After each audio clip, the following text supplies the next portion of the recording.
Permisi Bu. Iya, mari silakan masuk. Selamat pagi Dita. Pagi Bu. Silakan duduk ya. Terima kasih. Pilih tempat duduk yang nyaman dulu ya Dita ya. Ya Bu, sudah nyaman. Oke, apakah tempat duduknya sudah nyaman? Ya. Oke, baik Dita. Di sini Dita boleh duduk dengan posisi yang paling enak. Kalau mau bersandar, silakan Dita. Ibu ingin Dita merasa nyaman, senyaman mungkin di ruangan ini. Anggap saja ruangan ini tempat yang aman dan tenang di mana kita bisa jadi diri sendiri. Iya, terima kasih ya Bu. Baik Dita, terima kasih juga ya sudah datang ke ruang konseling hari ini. Ibu senang bisa ketemu langsung dengan Dita. Gimana kabarnya hari ini Dita? Ya, lumayan baik sih Bu, tapi nggak capek banget. Oke, wah kelihatannya memang belakangan ini cuacanya juga suka berubah-ubah ya Dita.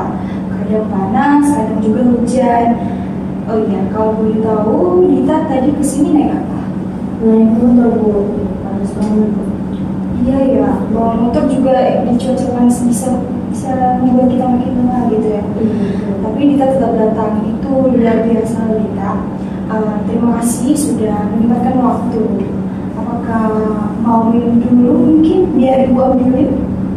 Nggak usah Bu. Tadi saya sudah diambil. Oke, baik. Silakan istirahat terlebih dahulu Dita, biar kamu merasa tenang gitu. Sebelum kesini tadi apakah Dita sudah makan siang belum tadi? Belum Bu.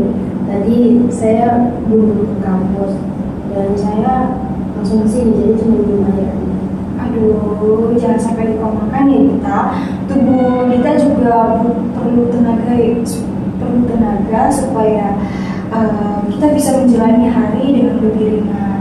Apakah Dita mau makan terlebih dahulu sebelum sesi konseling kita ini dimulai? Oh, nggak usah Bu. Nanti aja saya makan. Untuk saat ini ya saya belum bisa makan. Ya udah, nanti setelah sesi ini sempatkan makan dulu ya Dita, walaupun sedikit gitu. Ya, pasti. Oke. Nah, emang tadi Dita tidak ada kelas ya?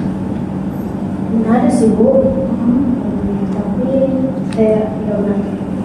Kenapa Dita? Kenapa Dita nggak berangkat ke kelas tadi?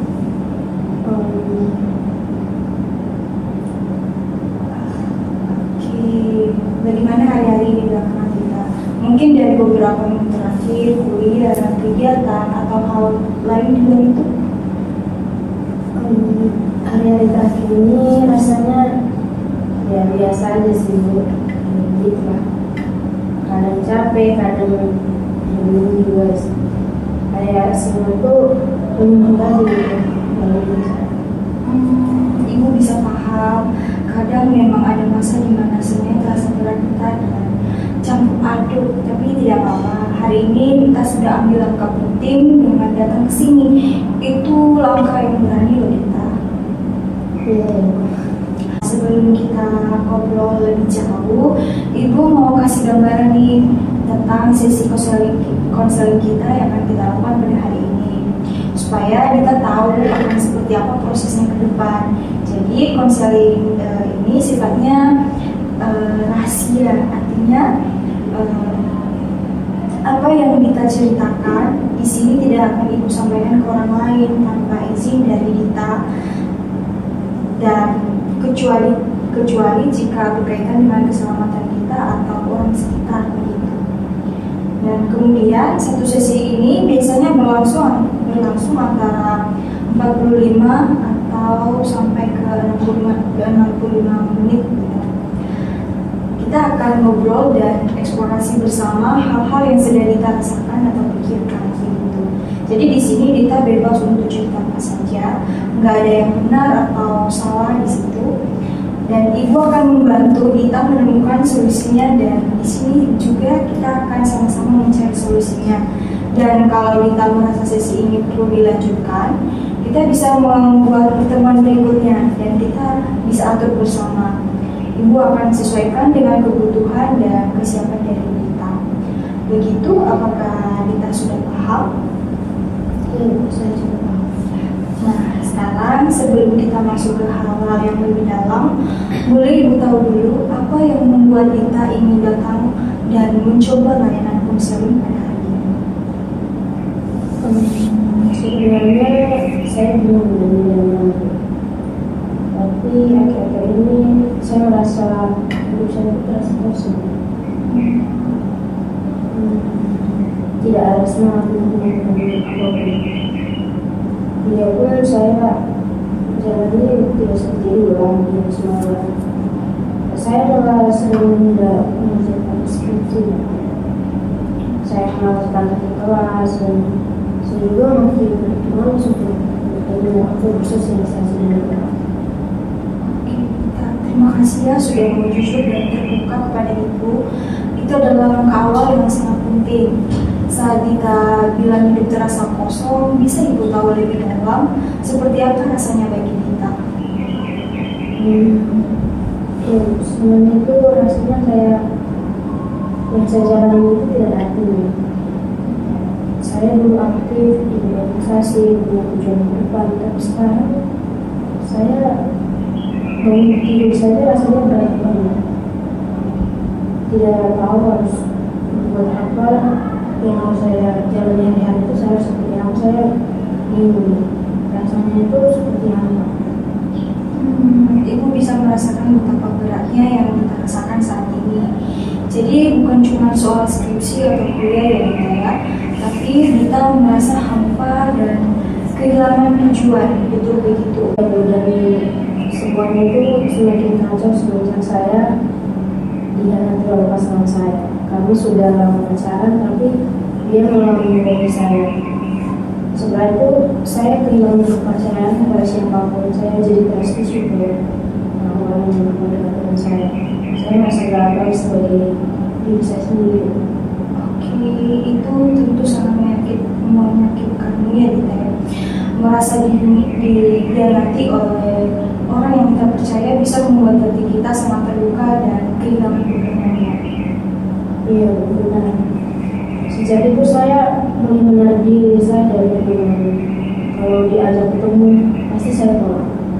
Saya jadi gampang marah, terus sering menangis sendiri juga. Terus itu membuat saya juga kesulitan tidur. Kalau makan saya jadi berantakan, dan ini kepala saya jadi sering-sering sakit. Oke, kelihatannya tekanan batin yang Dita alami ini juga berdampak pada kondisi fisik Dita ya. Ibu melihat Dita sedang membawa beban yang berat, merasa frustasi, sedih, dan mungkin juga merasa bersalah. Benar begitu Dita? Iya. Lalu apakah ada hal lain yang Dita rasakan?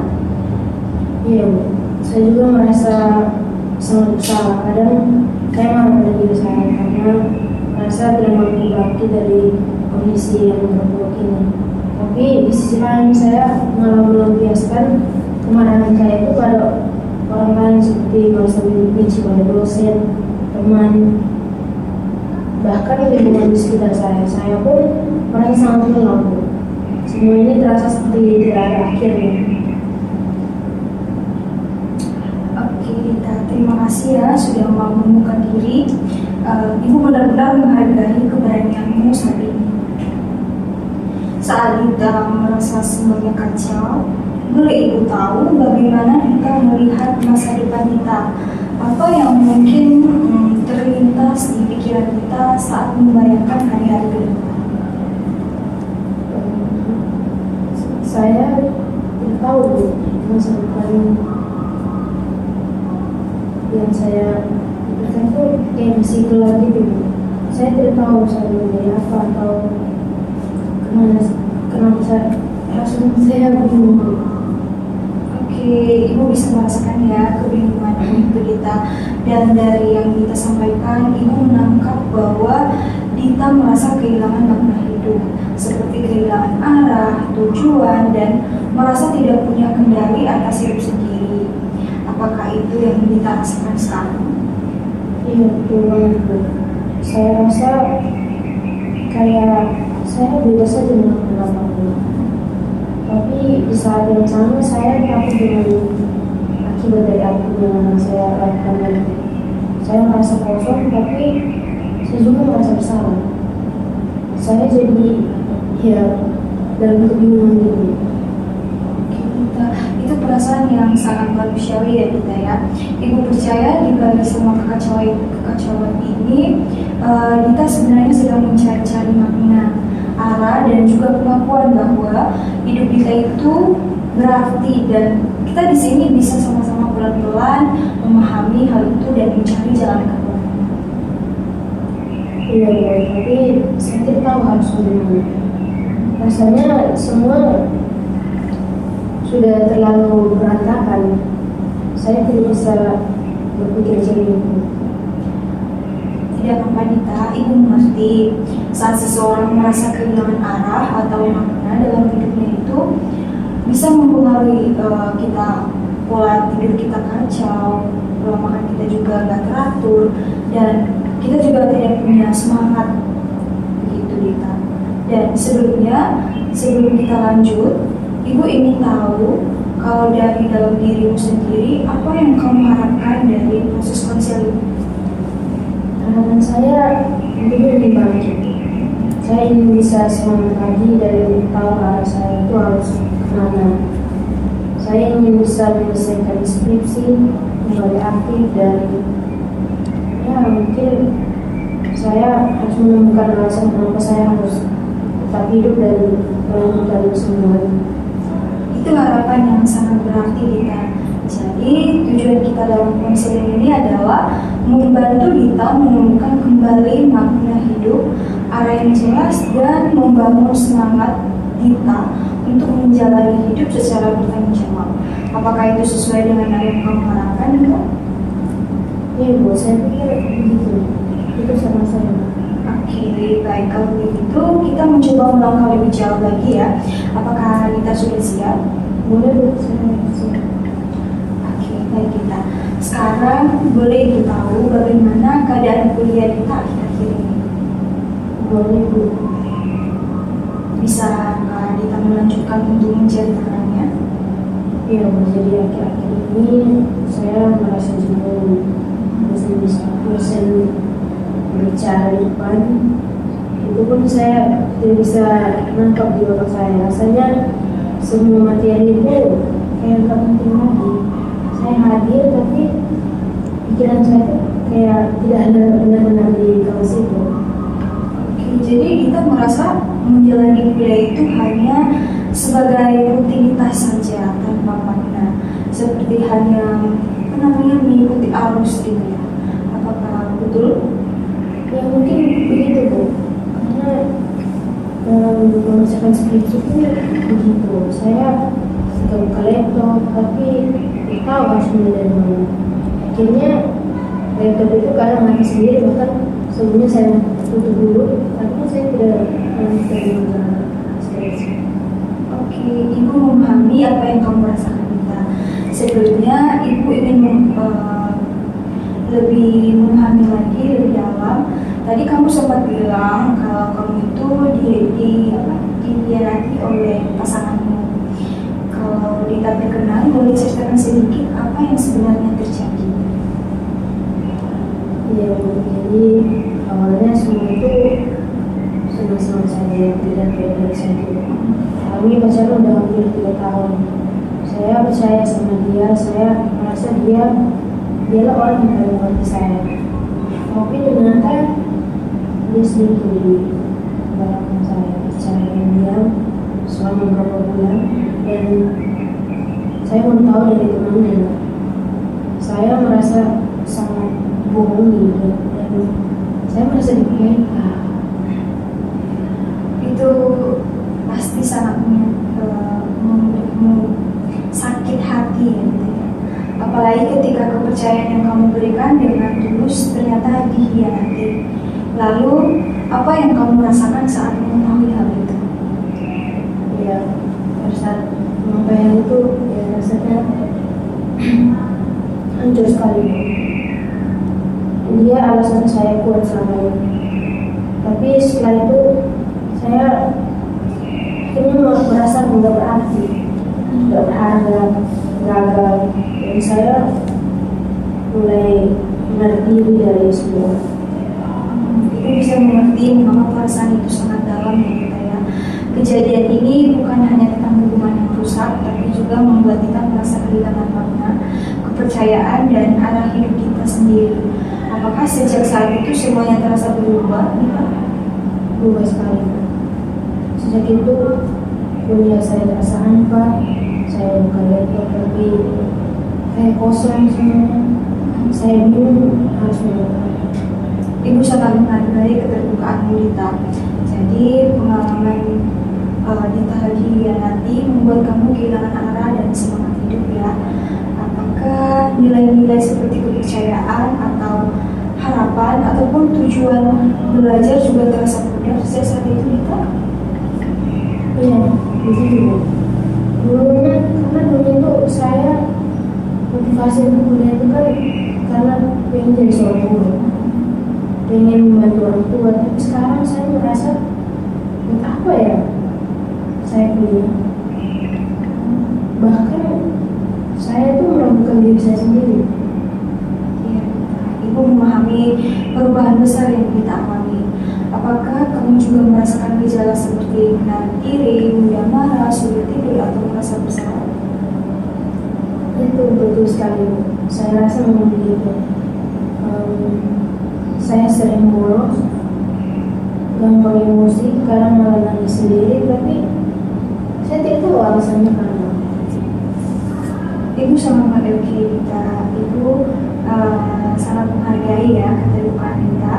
Dan dari Dita yang sampaikan tadi, Ibu mulai memahami bahwa itu yang disebut dengan kehidupan esensial Dita. Saat hidup terasa berjalan tapi kosong, tapi itu justru bisa menjadi awal dari pencarian makna yang baru. Bagaimana perasaan Dita mengenai itu? Ya mungkin itu ya buat selama itu. Saya jadi pengen bisa menemukan makna itu lagi. Saya ingin paham kenapa saya bisa merasakan begini, bisa begini, dan mungkin saya bisa bangun lagi, tapi ya itu saya bingung harus mulainya dari mana. Oke Dita, tidak apa-apa. Saat ini Dita sudah menyadari bahwa kamu ini ingin berubah, ingin menemukan makna lagi, dan Ibu akan membantu kamu pelan-pelan. Dan di sini kita akan mencari dan menelusuri lagi apa yang akan kita cari solusinya, dan kemudian kita akan melihat apa yang dulu pernah kita lakukan yang bisa membuat kita semangat lagi, kemudian apa yang kita hargai dan bagaimana semua itu bisa ditemukan lagi meskipun kamu pernah disakiti. Nah, saat ini mari kita melangkah lebih lanjut lagi kita dalam menemukan solusi dari masalah kita. Apakah sudah siap Dita? Ya, sudah siap. Oke Dita, dari cerita kamu sebelumnya, Ibu menangkap bahwa kamu sedang mengalami kehampaan dan kehilangan makna. Sekarang coba kita lihat kembali hal-hal apa yang dulu pernah membuatmu hidup terasa berarti atau bermakna begitu. Iya, dulu itu saya sangat senang membantu ayah saya untuk belajar. Terus saya juga suka menulis jurnal pribadi, cerpen, bahkan puisi. Tapi sekarang semua itu sudah tidak saya lakukan lagi. Waktu kamu menulis atau membantu adik belajar, apa yang kamu rasakan dalam diri kita? Ya, saya merasa berguna, kayak saya mengerti Bu. Ada yang membutuhkan saya, dan saya juga merasa lebih bermakna hidup saya. Oke, jadi ketika kamu merasa dibutuhkan, kamu juga merasa hidupmu punya makna ya. Saat kamu menjalani itu, kamu merasa seperti siapa dirimu sebenarnya? Iya Bu, saya merasa jadi diri saya sendiri yang benar-benar hidup. Itu hal yang sangat berharga Dita. Sekarang Ibu ingin bertanya lebih dalam. kamu pengen kembali, saat kamu aktif dan berkontribusi, perasaan apa yang paling menonjol dalam dirimu? Iya, saya merasa tenang, merasa semangat, dan saya tahu apa yang saya lakukan itu bermanfaat meskipun sederhana dan tidak sebesar itu, walaupun dari yang kecil ya. Wah, luar biasa Dita. Jadi bisa dibilang kalau kamu itu bisa menemukan makna hidup saat kamu berkontribusi dan merasa berguna untuk orang lain. Apakah begitu, Dita? Bisa dibilang begitu, Bu. Saya merasa itu bagian dari tujuan hidup saya. Oke, sekarang coba renungkan apa nilai hidup yang selama ini sebenarnya tersembunyi di balik semua tindakanmu itu. Ya mungkin saya menjadi orang yang bermanfaat dan berarti untuk orang lain. Saya ingin berkontribusi gitu. Wah, itu nilai yang sangat mulia, Dita. Sekarang, mari kita coba pikirkan lagi. Saat kamu menjauh dari kuliah, dari teman, kemudian dari tanggung jawabmu, apakah tindakan itu sesuai dengan nilai yang kamu yakini tadi? Tentu tidak sih, Bu. Ya, saya sadar saya justru menjauh dari hal itu yang membuat saya merasa lebih saya merasa makin kosong karena menjauh dari nilai yang saya lakukan sendiri. Oke, tidak apa-apa, kita pelan-pelan saja untuk membangun ulang ya. Ibu ingin tahu sekarang apa yang membuat kamu merasa siap untuk kembali dan apa yang mendorongmu dari dalam. Saya sadar kalau saya terus begini saya makin kehilangan arah. Saya ingin bangkit, ingin mulai dari hal yang kecil. Saya mau mulai terus lagi walaupun saya sedikit takut sih tidak konsisten. Ketakutan itu sih wajar ya Dita ya. Tapi justru keberanian itu muncul saat kamu tetap memilih untuk bertindak walaupun takut. Apakah kamu merasa siap untuk bertanggung jawab dan untuk pilihan itu? Iya Bu, saya ingin bertanggung jawab atas hidup saya lagi, mulai dari membaca skripsi dan mengatur kebiasaan saya. Saya nggak mau terus lari atau menghindar dari semua hal yang ada seperti. Oke, baik Dita. Ibu menerima pilihanmu tersebut. Ibu menghargai pilihanmu, tapi bolehkah Ibu tanya, adakah momen kamu merasa menyalahgunakan kebebasanmu? Ada sih banyak sekali. Saya bolos kelas hari, saya abaikan tugas, saya menolak teman yang mengajak saya untuk keluar atau teman-teman saya. Saya pikir itu dengan saya melakukan hal itu, saya merasa tenang, tapi saya melakukan kekerasan dan hampa. Dan sekarang, ya saya menyesalinya. Oke, Ibu bisa merasakan bahwa kita sedang mengikut penyesalan yang mendalam. Namun sebelum kita bahas langkah konkret untuk perubahan ini, Ibu ingin bertanya sesuatu yang penting. Dari semua yang sudah kamu lalui dan refleksikan hari ini, menurutmu apa makna hidupmu yang paling terasa kamu merasa kuat saat ini?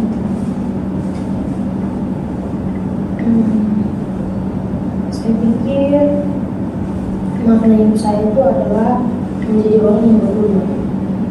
Saya ingin hidup saya berdampak bagi orang lain walaupun sekecil apapun. Itu makna yang sangat kuat kita. Ibu ingin memastikan lagi apakah makna hidup itu sejalan dengan alasan kamu datang ke konseling ini, yaitu ingin bangkit, punya arah, dan kembali menemukan semangat hidup. Iya benar. Saya merasa sekarang lebih paham dengan hidup saya. Dulu kan saya bingung dan putus asa. Tapi hari ini saya sadar saya ingin hidup saya itu lebih berarti dan memiliki makna dari dimulai dari saya yang bertanggung jawab atas hidup saya sendiri. Itu luar biasa ya Dita. Artinya kamu sudah mulai menemukan benang merah antara rasa sakit yang kamu alami jalani dan kamu sudah lalui semua, nilai yang kamu pegang dan tujuan yang ingin kamu wujudkan itu adalah bentuk perubahan dari dalam diri kita. Sekarang mari kita wujudkan itu dalam bentuk langkah konkret. Apa menurut kita 3 tindakan kecil yang bisa kamu lakukan minggu ini untuk hidup lebih sesuai dengan nilai yang kamu temukan? Mungkin yang pertama saya akan menulis jurnal harian setiap hari biar saya bisa merefleksikan apa yang saya alami selama seharian. Kemudian yang kedua, saya akan mulai baca ulang skripsi saya dan saya membuat target 1 halaman per hari atau dalam minggu ini saya harus menyelesaikan target saya. Kemudian yang ketiga, saya menghubungi kedua teman-teman saya yang sudah lama saya jadi mereka. Saya mau coba bangun kembali dengan kami agar lebih koneksi lagi dan mulai mengobrol lagi dengan mereka agar hubungan kami jadi seperti itu. Bagus banget, Tita. Itu langkah yang sangat berarti dari kita.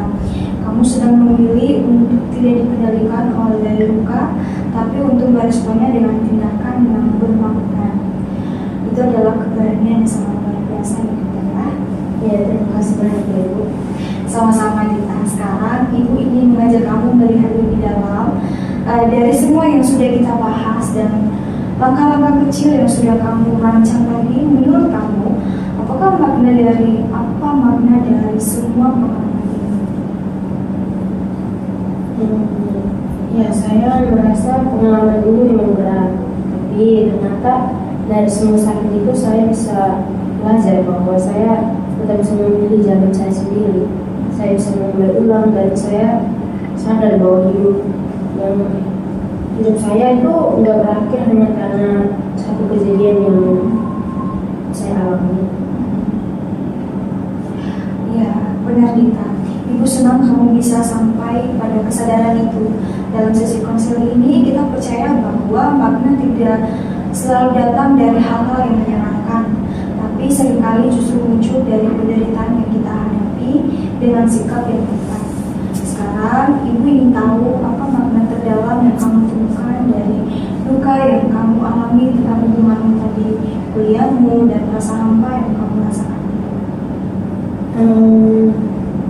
Ya, mungkin saya belajar bahwa tidak bisa mengontrol semua hal yang akan saya hadapi, tapi saya bisa memilih bagaimana saya merespon setiap kejadian yang datang pada saya. Jadi ya seperti dulu saya memilih untuk lari, saya menyalahkan orang lain dan menyalahkan keadaan, tapi sekarang saya tahu bahwa saya harus mulai bertanggung jawab atas diri saya sendiri.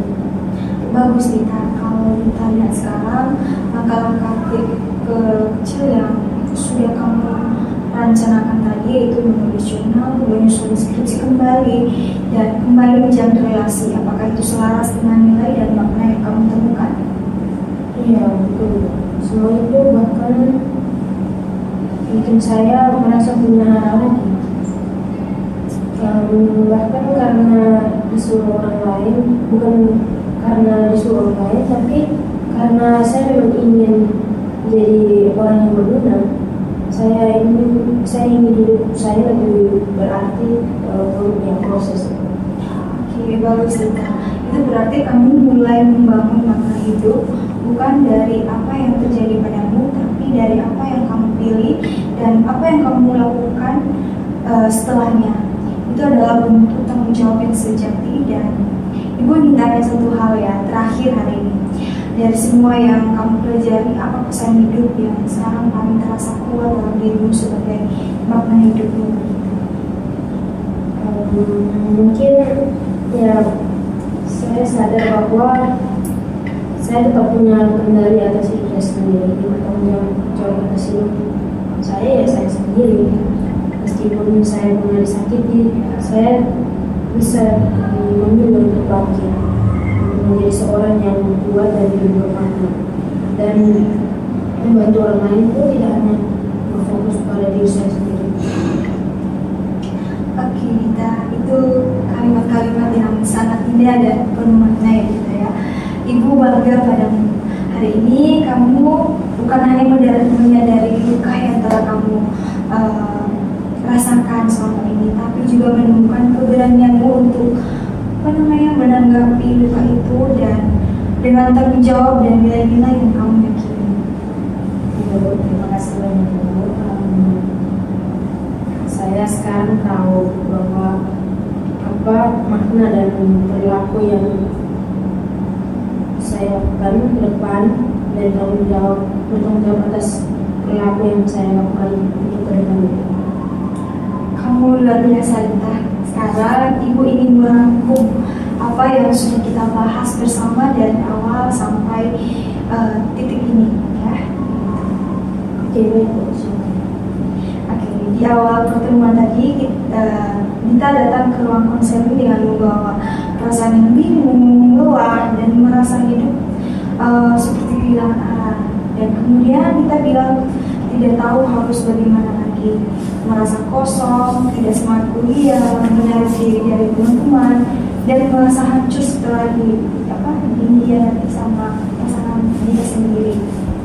Lalu kita masuk ke pembahasan yang lebih dalam. Kita mulai mengungkapkan bahwa semua kejadian itu membuat kita merasa kehilangan makna hidup.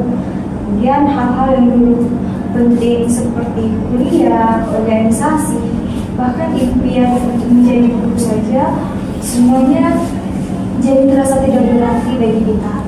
Di situ Ibu juga melihat bahwa Dita mulai menyalahkan keadaan sekitar seperti merasa marah, bingung, dan kehilangan kontrol gitu atas Dita sendiri. Bahkan berdampak juga bagi fisik Dita dan juga relasi dengan teman-teman kita yang Dita mulai menghindari itu semua. Apakah benar begitu Dita? Iya, betul sekali. Dan kemudian kita telusuri tadi bersama-sama bahwa Dita menyadari bahwa perasaan kosong ini sebenarnya adalah bagian dari pencarian makna. Dan Dita sudah memulai perjalanan untuk mengenali kembali hal-hal yang dulu memberi makna bagi kehidupan Dita. Kemudian juga seperti tadi yang dirancang oleh Dita, yaitu menulis, membantu aku belajar, memberikan bantuan kepada orang lain, dan menjadi pribadi yang berguna. Begitu, melalui diskusi kita juga tadi, kita juga menemukan bahwa Dita sadar kebebasan itu bukan berarti melakukan apapun tanpa batas, tapi memilih dengan sadar apa yang sudah dilalui Dita dan apa yang menjadi perilaku yang baik dan bertanggung jawab yang akan dilakukan Dita ke depannya. Dan kemudian Dita juga belajar bahwa melarikan diri dari tanggung jawab justru membuat diri makin hampa dan tidak punya makna gitu. Kemudian antara kecil yang sangat berarti tadi kamu sudah menyusunnya, yaitu mulai menulis jurnal harian, menata kembali skripsi, dan membangun relasi sosial dengan teman-teman Dita sendiri. Dan kita juga menyadari bahwa distraksi seperti media sosial bisa menjauhkan diri kita dari makna hidup. Dan kini Dita mulai memilih mana yang mendukung pertumbuhan kita. Apakah benar begitu? Iya, betul sekali Bu. Rasanya ya kehidupan yang saya alami ini mulai perlahan itu. Bagus Dita, Ibu bangga dengan keberanianmu hari ini. Ingat, menemukan makna hidup itu bukan sesuatu yang bisa didapatkan secara cepat, tapi butuh waktu dan keberanian untuk terus melangkah sedikit demi sedikit. Dan hari ini kita sudah memulainya dengan sangat baik. Iya Bu, terima kasih juga ya atas dukungannya. Iya, sama-sama. Baik Dita, jadi terasa waktu kita sudah sampai akhir sesi ya. Sebelum kita akhiri, Ibu ingin menyampaikan rasa terima kasih yang tulus kepada Dita karena Dita sudah menempatkan waktu di sini dan sudah berani terbuka, jujur, dan mau berproses bersama Ibu selama sesi ini.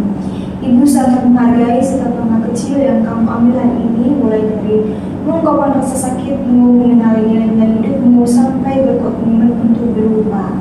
Itu bukan hal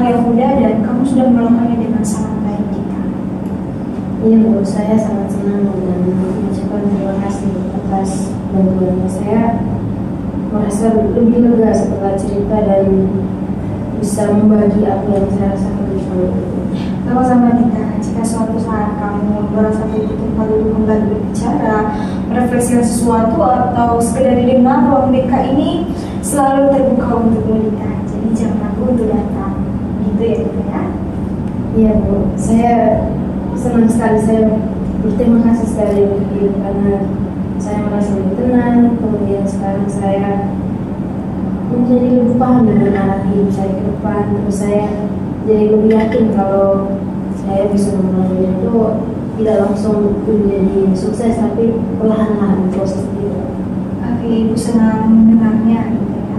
Semoga langkah-langkah yang kamu rencanakan bisa membawa kamu ke versi yang lebih baik dan bertumbuh dan penuh bermakna. Ya Ibu, terima kasih banyak atas bantuannya. Kalau begitu saya ini sudah selesai Bu, saya izin pamit ya Bu. Oke, sekarang kita. Terima kasih banyak ya Bu. Iya, hati-hati ya di jalan kita. Ibu, terima kasih banyak. Iya.